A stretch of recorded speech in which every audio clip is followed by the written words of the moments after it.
قبر میں واحد سہارا۔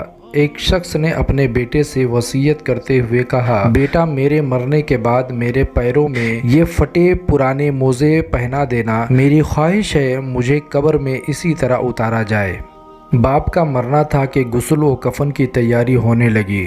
چنانچہ حسب وعدہ بیٹے نے عالم دین سے وصیت کا اظہار کیا، مگر عالم دین نے اجازت نہ دیتے ہوئے فرمایا کہ ہمارے دین میں میت کو صرف کفن پہنانے کی اجازت ہے، مگر لڑکے نے کافی اصرار کیا، جس کے بنا پر علماء شہرا ایک جگہ جمع ہوئے تاکہ کوئی نتیجہ نکل سکے۔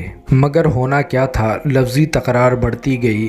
اسی اثنا ایک شخص وارد مجلس ہوا اور بیٹے کو باپ کا خط تھما دیا، جس میں باپ کی وصیت یوں تحریر تھی کہ میرے پیارے بیٹے، دیکھ رہے ہو کثیر مال و دولت، جاہ و حسمت، باعزت گاڑی، کارخانے